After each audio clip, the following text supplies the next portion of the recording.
براکانم دوو خاڵی گرنگ هەیە پێویستە ئاگامان لێی بێ سەبارەت بە چاوەزار. چۆن خۆمان لە چاوپیسی بپارێزین؟ چۆنە دەستێکی شین هەڵواسین کە لە ماڵان هەڵواسراوە بۆ ئەوەی لە چاوەزار بپارێزرێن، یا ئەستێرەیەک هەڵواسین 5 کونیتیایە، یا ئەو مرۆشینانەی کە بە سەیارەکانەوە هەڵواسراوە، یا نوشتەیەک هەڵواسین و ئەو جۆرەشتانە باش نییە کە لەوانەیە لە ئێوە هەبێ دانیشتووە ئێستا لێرە یا بە سەیارەکەی یا لە ماڵەکەی هەڵویواسی بێت. خۆپاراستن لە چاوەزار، لە چاوپیسی، خۆپاراستن لە حەسوودی، خۆپاراستن لە سحر و شرک و شەیاطین بە شرک نابێت. ئەو جۆرەشتانەی کە باسم کردن ئەوانە هەمووی جۆرێکن لە شرک. إن التمائم والتولة من الشرك. ئەو جۆرەشتەی کە خەڵک هەڵی دەواسێت بە سەیارەکەیەوە هەڵی واسیوە مرۆشینکەیەکە، یا چاوەزارێک هەڵی واسیوە دەستێکی شینە یا نازانم چییە، ئەمانە هەمووی جۆرێکن لە شەریک بۆ خوادانان و کوفر. ئەوە ناتپارێزێ لە چاوپیسی.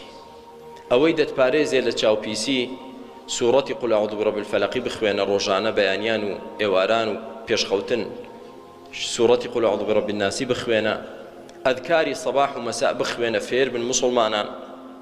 هەموو کەسێک پێویستە زیکری بەیانی و ئێواران و خەوتنان بزانێ بیخوێنێت، ئەو شتانە دەتپارێزێت. پشت بە خوا ببەستن. ئەجینە ئەو جۆرەشتانەی تر هەمووی شەریک بۆ خوادانانە کە تووشی ناڕەحەتیەک دەبی هانا مەبە بۆ ساحرێک، بۆ جادوکەرێک و دەجالێک لەم شارەدا بێ لە غەیری ئەم شارە. وەڵا وابزانم سحرم لێکراوە، وابزانم تو بەچاوەوە بووم، وابزانم حەسوودی لێی داوین، با بچین بۆ لای فلان شێخ و فلان دەجال و فلان نازانم چی، بۆی ئەوە زیاتر نەخۆشی و کێشەکەت گەورەتر دەکات. ئەو ساحر و جادوکەرانە شەیاطینیان لەگەڵە. شەیطانەکە کە تۆی توش کردووە کاتێک دەچیتە لای شێخەکە ئەمری پێدەکات، دەڵێ جارێ وەرە دەرەوە بۆی بیخەڵەتێنین. کە چوویتە لای ئەو دوور دەکەوێتەوە لێت، هەست بەوە دەکەی وەڵڵا نەجاتم بوو، بەڕاستی عیلاجی من لای ئەم پیاوە بوو. دەڵێت تەواوی خەڵەتانمان دەی پارە بێنە، چەندێک؟ ملیۆنێک. کوڕە قەیناکە وەڵڵا چەند داواکە قەیناکە، چانیە من نەجاتم بوو؟ تەواو ملیۆنەکەی وەرگرت و گەیشتیتە ماڵەوە بۆ هاتەوە. دەڵێ بڕۆ بۆی دەی. ئەلموهیم ئاوا دەیبەستینەوە حەبلێکی لەمل دەکەین، بەو شێوازە ئێمە ڕای دەکێشین بۆ لای خۆمان. کە چوویتەوە لای ئەو بەرەڵا دەڵێ وەرە دەرەوە، ستا دوورکەوە لێی. وەڵڵاهی باشە دێمە لای تۆ باش دەبمەوە، یا 2-3 ڕۆژ دەڵێ دوورکەوە لێی. براکانم هانا بۆ خوا بەرن، خوا شیفاتان دەدا. قورئان بخوێنن، زیکری خوای گەورە بکەن، تەنها ئەوە شیفات دەدا، هیچی تر نا. لە هەموو بەڵایەک بەس خوا دەتپارێزێ، کەسی تر نا. خاڵێکی تر گرنگە بیزانین، وتمان چاوپیسی هەیە، وتمان چاوپیسی تەئسیری زۆرە، بەڵام لە خۆشتی مەکە بە وەسوەسەیەک کە هەرچی بەڵا و موسیبەتێکتە تووشت دەبێ بڵێ بەخوا چاوپیسیە.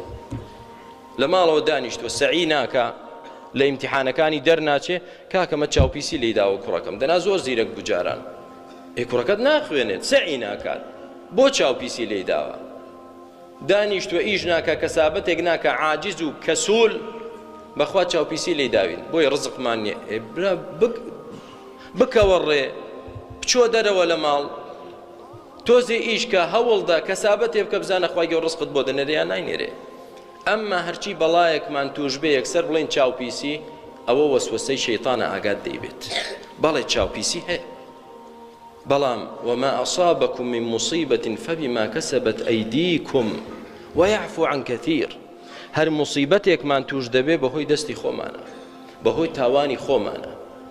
کە مصیبەتیشت توش دەبێ شکری خوا بکە. تاوانت هەیە، خوای گەورە تاوانەکەت دەسڕێتەوە. مصیبەتت گەورەتر کە خوای گەورە پلەت بەرز دەکاتەوە. وإن عظم الجزاء مع عظم البلاء. تاوەکو مصیبەتیشت گەورەتر بێت، خوای گەورە جەزا و پاداشتت گەورەتر دەکات.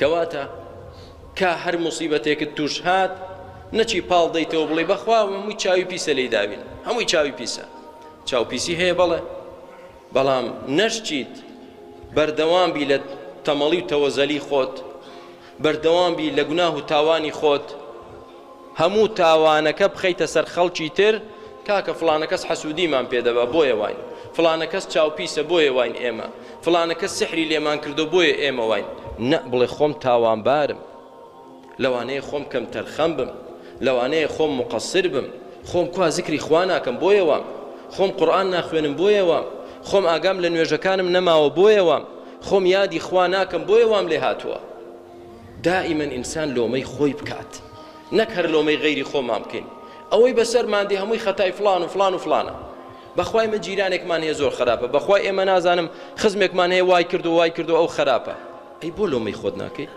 لۆمەی خۆت بکە أولما أصابتكم مصيبة قد أصبتم مثليها قلتم أن هذا قل هو من عند أنفسكم هر مصيبتك ده من عند أنفسكم أو مصيبة لخوت ويا ماڵێ والله فلان و فیسار مراجعی خۆتکە داوای لێ خۆش بوون لە خوا بکە تەوبە بکە بۆ لای خوای گەورە پەنا بە خوا بگرە زیکرەکان بکە تەوەکولت لەسەر خوا بێ بەخوا نە چاوپیسی تەسیری دەبێ والله نە حەسوودی تەسیری دەبێ نە سحر تەسیری دەبێ نە جنۆکە و شەیاطین تەسیری دەبێ هیچ کەسێک تەسیری نایە بە پشتیوانی رب العالمین خوای گەورە دەتپارێزێ لە هەموو کەسێک ومن يتوكل على الله فهو حسبه هەر کەسێ پشت بە خوا ببەستێ بە تەواوی خوا بەست بۆ ئەو کەسە خوای گەورە بەسێتی بۆیە با دەست بە ئەسبابەوە بگرین پشتیش بە خوای گەورە ببەستین خوای گەورە کافیە بۆ ئێمە ئاخر ملاحەضە کە دێڵێم کەسانێکی جاهل یا کەسانێکی ملحد و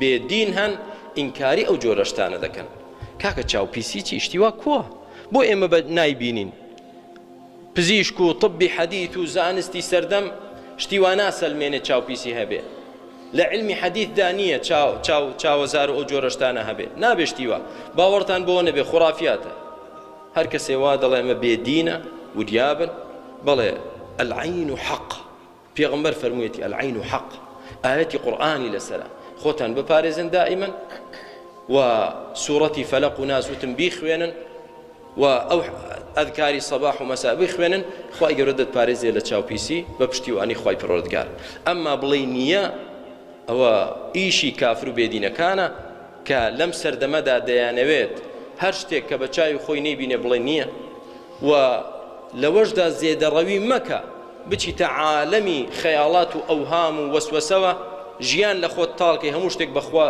تووشی چاوەزار بووم بەخوا نازانم چی دەست بە ئەسبابەوە بگرە و پشت بەخوا ببەستە خوای گەورە هەموو لایەکمان